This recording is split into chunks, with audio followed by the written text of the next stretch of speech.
Man saves a frozen bobcat, but when it wakes up, the bobcat does something unbelievable. The silence that followed the blizzard was absolute, pressing against the San Juan Mountains like a heavy wool blanket. Snow had fallen for 3 days straight, transforming the rugged landscape into something ethereal and untouchable. Caleb Morrison stood at his cabin window, watching the morning light catch the crystalline surface of the drifts that had swallowed his property whole. At 73, he had weathered many storms in these mountains, but this one felt different, heavier. Somehow, as if it carried more than just snow and wind. The porch creaked under his boots as he stepped outside to survey the damage. His breath formed small clouds in the bitter air, and the cold bit at his weathered face with familiar cruelty. The world stretched before him in pristine white silence, broken only by the distant cry of a hawk circling overhead. It was then that he saw a small, dark shape at the base of the porch steps, partially buried beneath a thin layer of fresh snow. The bird was tiny, no larger than his palm, its feathers ruffled and still. A junco, perhaps, or maybe a chickadee. Caleb had never been particularly good with bird identification. He knelt slowly, his arthritic knees protesting against the cold, and gently lifted the creature. Its body was rigid, frozen solid. The small black eyes clouded over with the unmistakable film of death. For a moment, he simply held it, feeling the weight of something so small, so fragile, in his gnarled hands. Without really thinking about why, Caleb carried the bird to the old pine tree that stood sentinel beside his cabin. The ground was hard, nearly impenetrable, but he managed to scrape out a shallow depression with his boots and a rusty hand trowel from the porch. The frozen earth gave way reluctantly, each scoop a small victory against winter's grip. He placed the bird gently in its makeshift grave and covered it with loose soil and snow. From his jacket pocket, and he pulled a handful of sunflower seeds leftovers from the bag he kept for the feeder that rarely saw visitors anymore, and scattered them over the small mound. Standing there in the cold, looking down at the tiny grave, Caleb felt something shift inside his chest. It was a familiar pain, one that he had spent 30 years trying to bury deeper than any small bird. The memory came flooding back with startling clarity. Grace, pale and exhausted in the hospital bed, reaching out with trembling arms for a child they would never hold. Their son, their Noah, had lived for less than an hour. His tiny lungs, unable to draw the breath needed for life in this harsh world. The grief had been impossible to bear, and eventually, it had taken Grace too, though not for another 5 years. She had simply faded away, like snow melting in spring, until one morning Caleb woke up to find her cold beside him. The doctors said it was her heart, but Caleb knew better. Some wounds never heal. They just grow quiet for a while. He was turning away from the pine tree, lost in memories that felt both distant and immediate, when something caught his eye near the old barn. Another dark shape against the snow, larger this time, partially hidden beneath the overhang of the sagging roof. Caleb's heart quickened as he approached, his boots crunching through the crusted snow with each careful step. It was a bobcat, curled into a tight ball, its gray and brown coat dusted with ice crystals. The animal was motionless, and Caleb's first instinct was that he had found another casualty of the storm.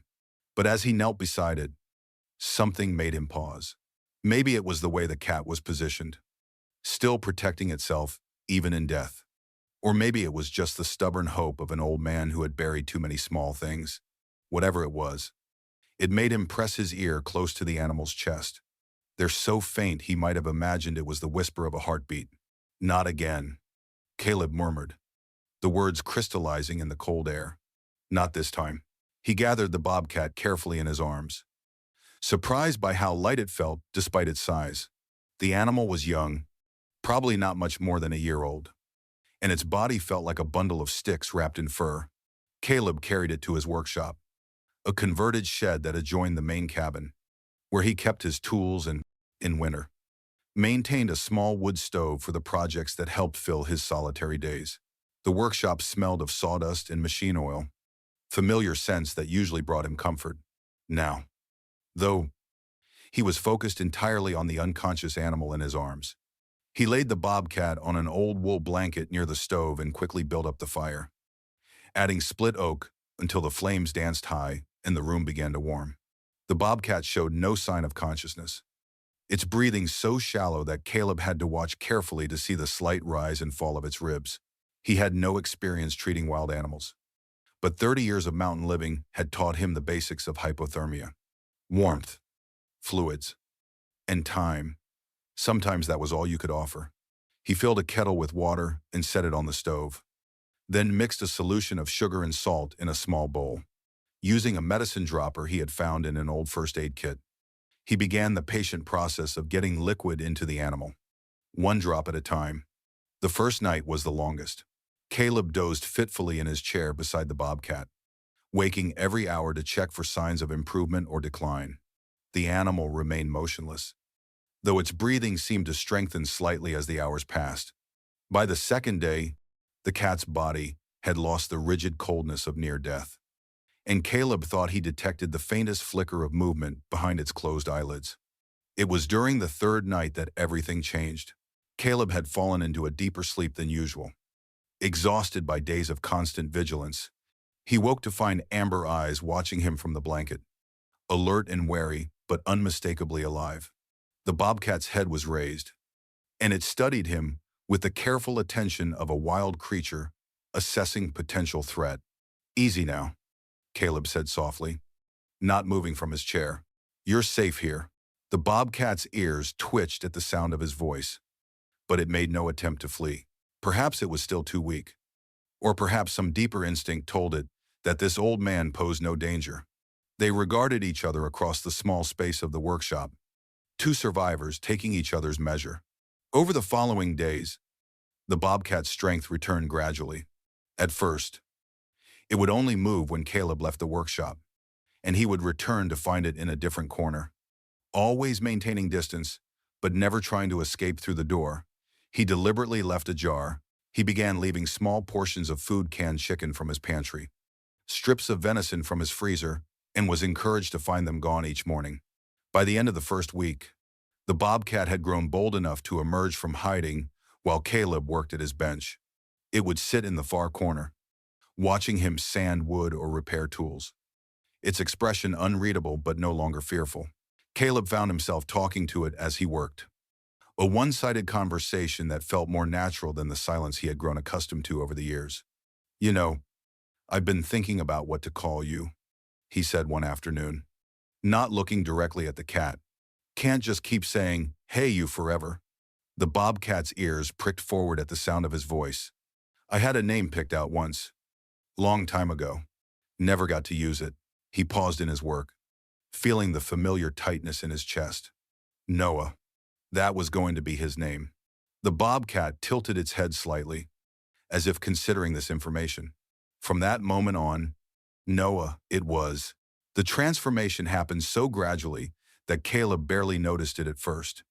Noah began spending more time in the workshop during the day, eventually claiming a spot on an old cushion near the stove.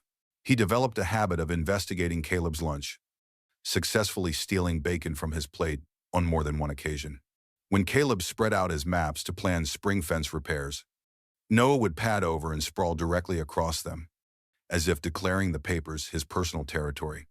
Most remarkably, Noah began to show affection in small, distinctly feline ways. He would brush against Caleb's legs while the old man worked, purring with a rumbling intensity that seemed too large for his compact body. In the evenings, when Caleb settled into his reading chair with a book and a cup of coffee, Noah would curl up nearby, close enough that Caleb could reach down and scratch behind his ears. It was during one of these quiet evenings that Caleb realized he was laughing. The sound startled him. It had been so long since genuine laughter had echoed through the cabin that he had almost forgotten what it felt like. Noah had attempted to claim not just the ottoman but the entire reading chair, resulting in a brief and undignified struggle between man and bobcat that ended with both of them on the floor and Noah looking supremely satisfied with himself. "You're a rascal, aren't you?" Caleb said, still chuckling as he helped Noah back onto the chair. The bobcat settled himself with the dignity of a king, claiming his throne, and began grooming his paw with elaborate care. As winter began its slow retreat and the first signs of spring appeared in the lengthening days, Caleb noticed a change in Noah's behavior. The bobcat had begun spending time at the window, staring out at the forest with an intensity that hadn't been there before. His ears would prick forward at sounds Caleb couldn't hear, perhaps the distant call of other bobcats or the movement of prey in the underbrush. One morning, Noah followed Caleb outside for the first time since his recovery. The snow was melting in patches, revealing brown grass and the first tentative green shoots of early spring. Noah sniffed the air cautiously, his whiskers twitching as he processed scents that had been locked away by winter's grip. He padded to the edge of the forest, paused, looked back at Caleb, then returned to the workshop. But something had awakened in him, some ancient call that civilization could never fully silence. Caleb understood. He had always known this day would come, had been preparing for it, even as he grew more attached to his unexpected companion. Wild creatures belonged in the wild, and Noah was no house cat to be kept indoors for a lifetime. The knowledge didn't make it any easier to bear. The nightly ritual began a few weeks later. Noah would disappear after dinner, sometimes for hours at a time, returning before dawn to curl up in his usual spot. Caleb took to leaving the workshop door open, a silent acknowledgement of Noah's need for freedom. Sometimes he would catch glimpses of amber eyes in the darkness beyond the porch light, watching the cabin with patient stillness before vanishing into the shadows. On their final night together, though, Caleb didn't know it at the time, Noah behaved differently. Instead of taking his usual spot on the floor or the cushion by the stove, he jumped up into Caleb's reading chair and settled himself across the old man's lap. The weight of him was warm and solid, and his purring filled the quiet room with a sound like distant thunder. Caleb set aside his book and simply sat there, one hand gently stroking Noah's fur while the fire crackled in the stove. "My son," he whispered, the words barely audible, even in the silence. Noah's purring grew louder, and he pressed his head against Caleb's chest with unusual tenderness. When Caleb woke the next morning in his own bed, he had no memory of leaving the workshop. Noah was gone. The workshop door stood open, moving slightly in the morning breeze, and a line of bobcat tracks led from the threshold across the yard to the edge of the forest. Caleb followed them to where they disappeared into the underbrush, then stood for a long time looking into the green shadows between the trees. He felt no urge to follow, no desire to call Noah back. Instead, he felt something he hadn't experienced in 30 years, a sense of completion, of a cycle fulfilled. He had raised something wild and wonderful, had watched it grow strong and healthy, and had let it go when the time came. Like any father should, the weeks that followed brought a kind of peace Caleb had forgotten was possible. He found himself humming while he worked, planning improvements to the cabin and workshop he hadn't bothered with in years.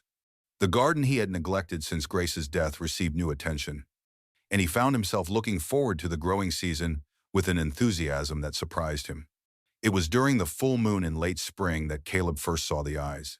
He had stepped out onto the porch to enjoy the cool evening air when he noticed them, two amber points of light at the forest's edge, unmoving, watching.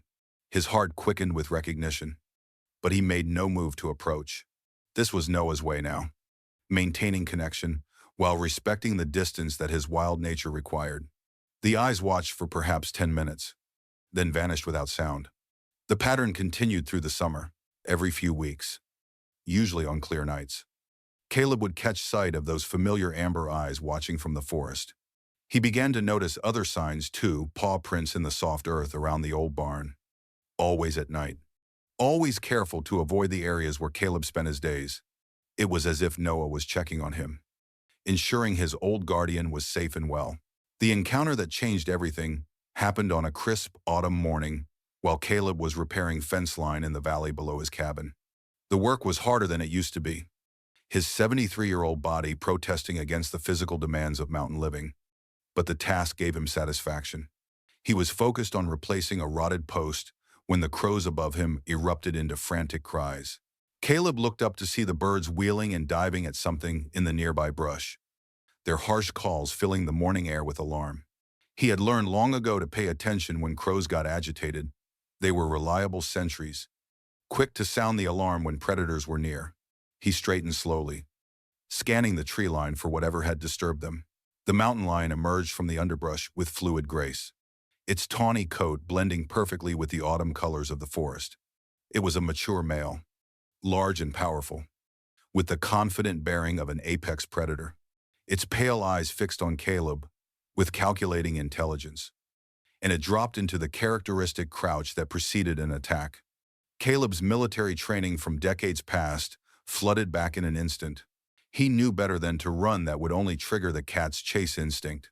Instead, he made himself as large as possible, raising his arms and backing slowly toward a large pine tree that might offer some protection. His heart hammered against his ribs, but his mind remained clear. He had survived too much to be taken down by a mountain lion in his own backyard. The cougar bunched its muscles, preparing to spring, when a gray blur shot from the forest like an arrow loosed from a bow. Noah hit the larger predator with the full force of his compact body, snarling and clawing with savage intensity. The mountain lion was caught completely off guard, rolling over backwards under the unexpected assault.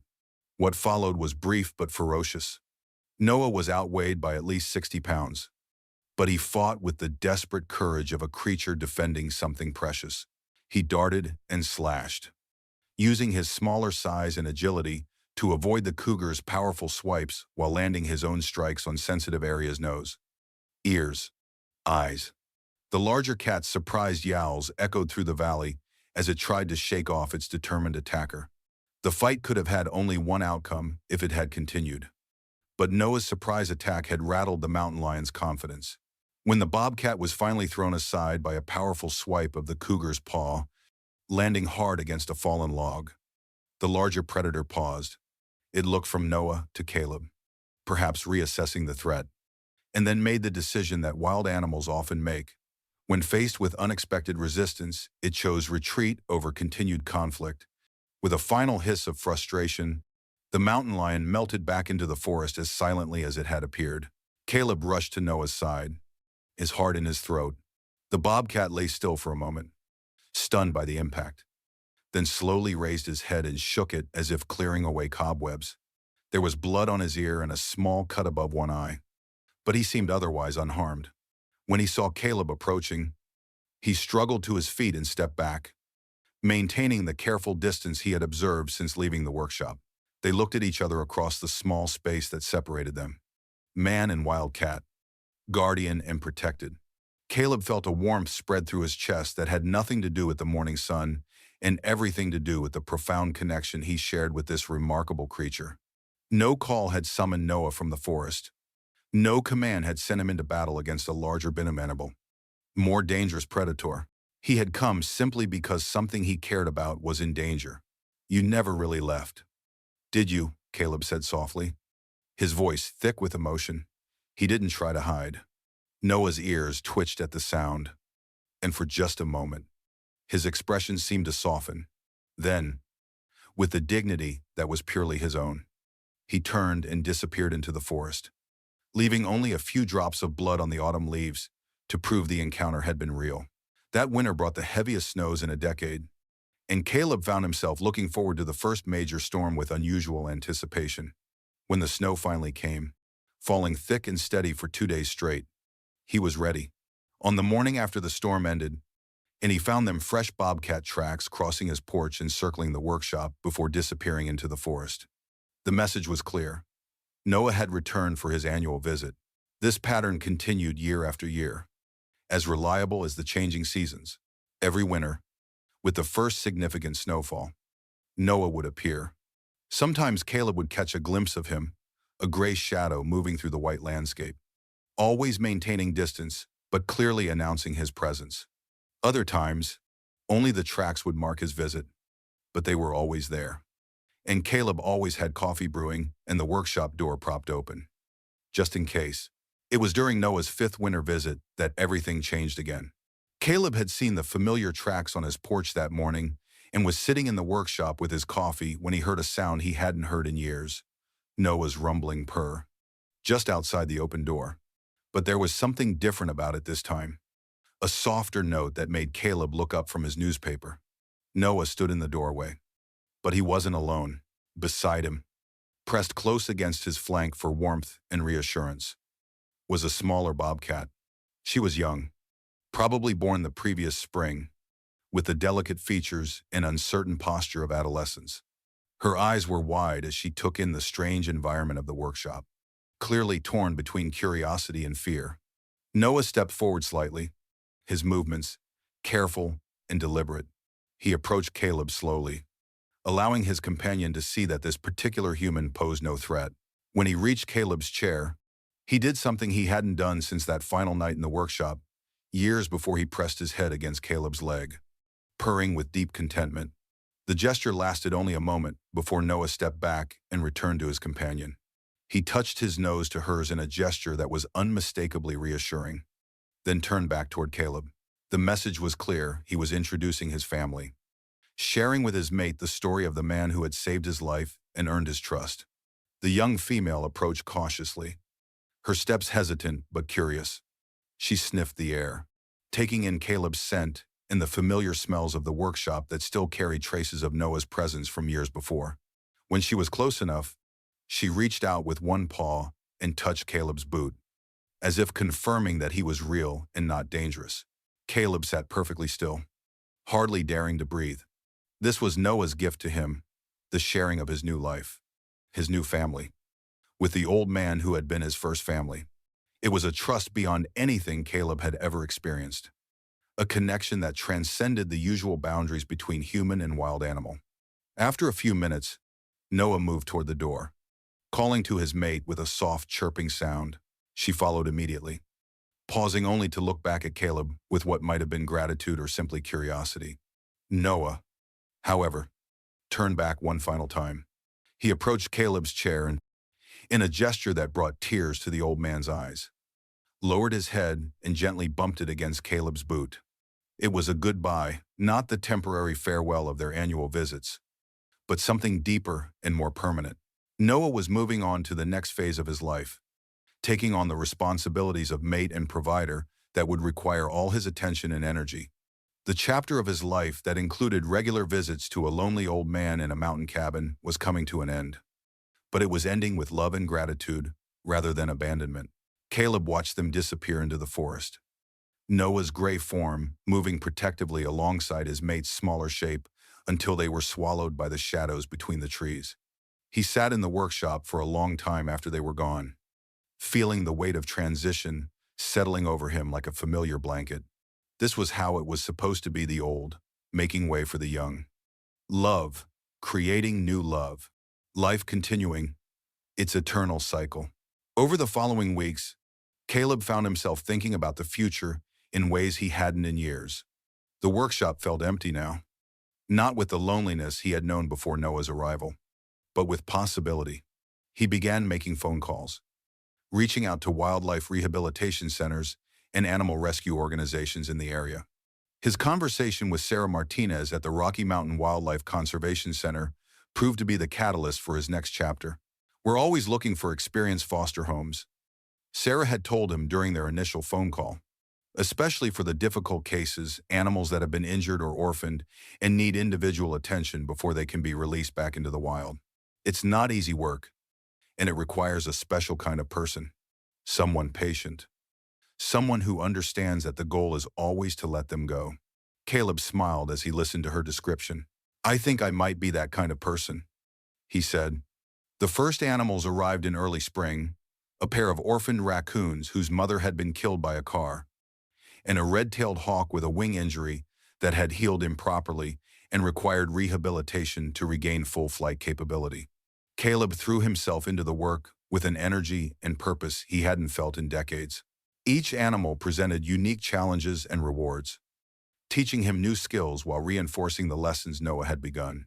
The workshop was transformed into a proper rehabilitation facility, with separate enclosures for different species and situations.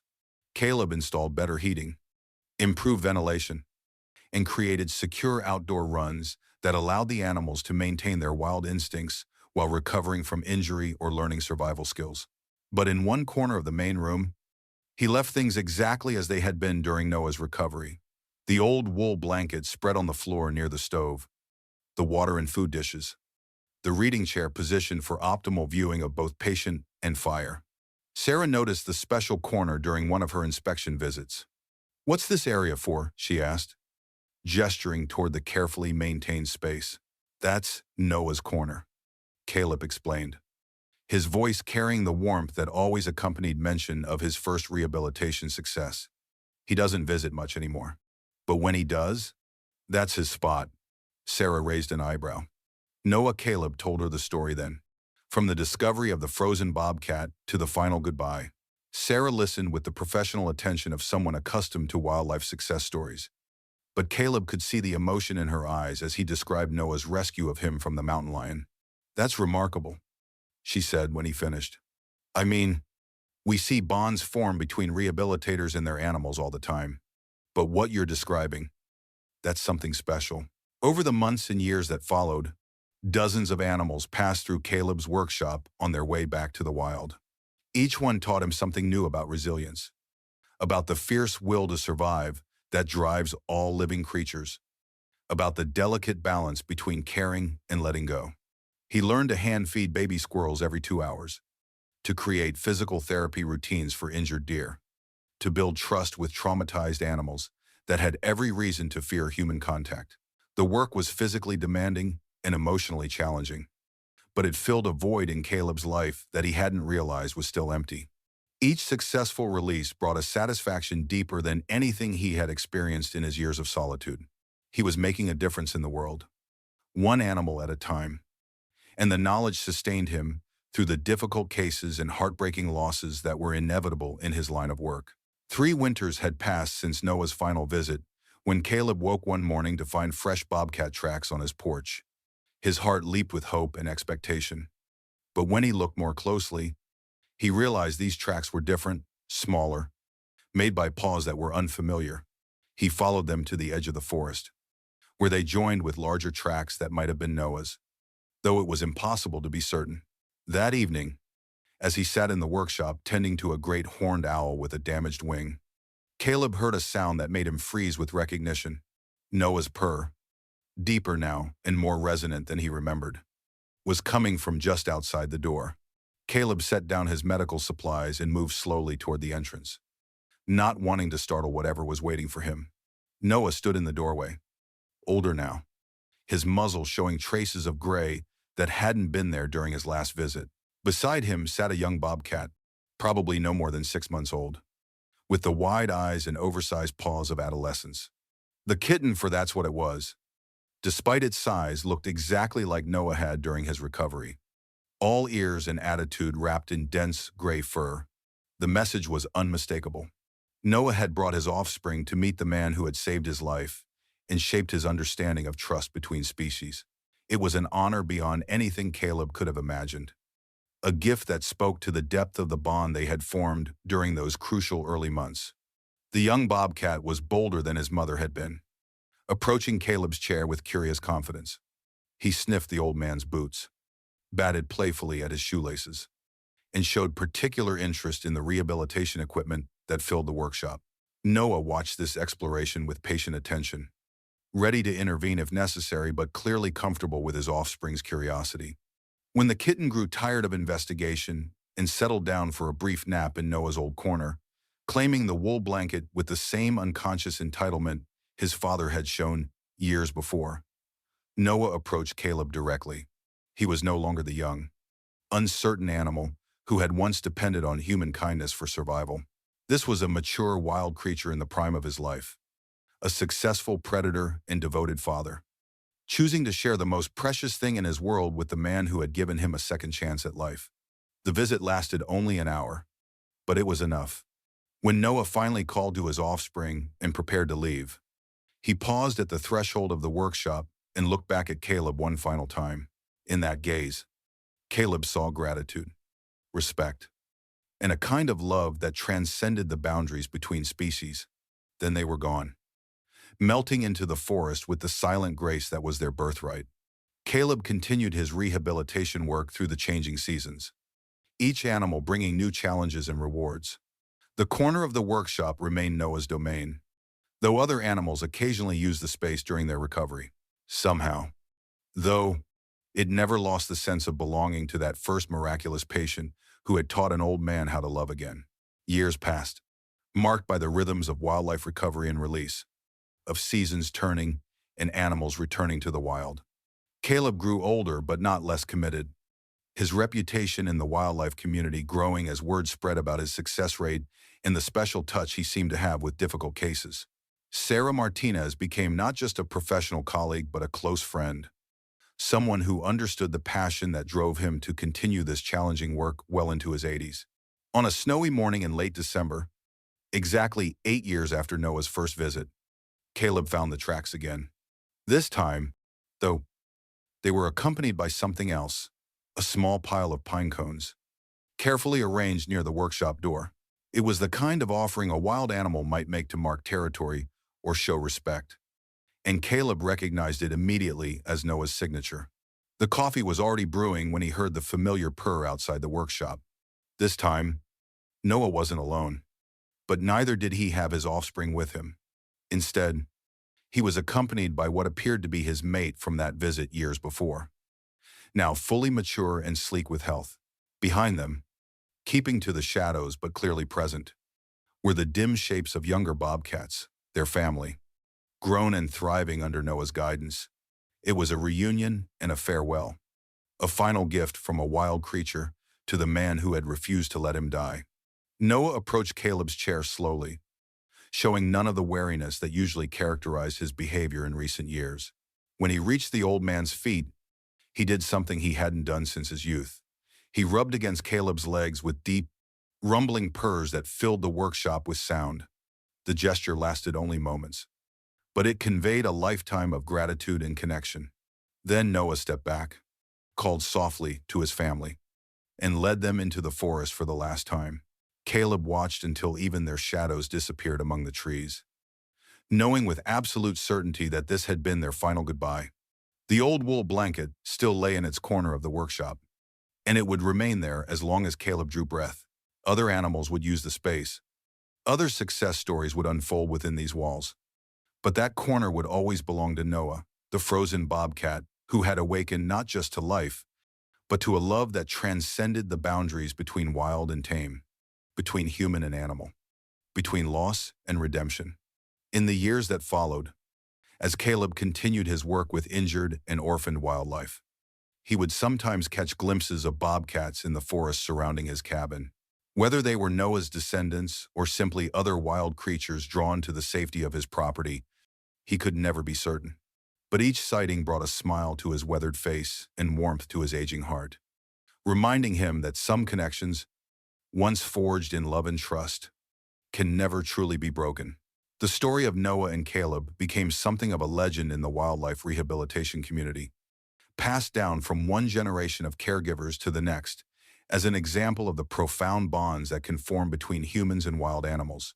But for Caleb, it was never a story to be told to others. It was simply the truth of how a frozen bobcat had saved him, just as surely as he had saved it, teaching an old man that love, once given freely, has a way of returning when it's needed most.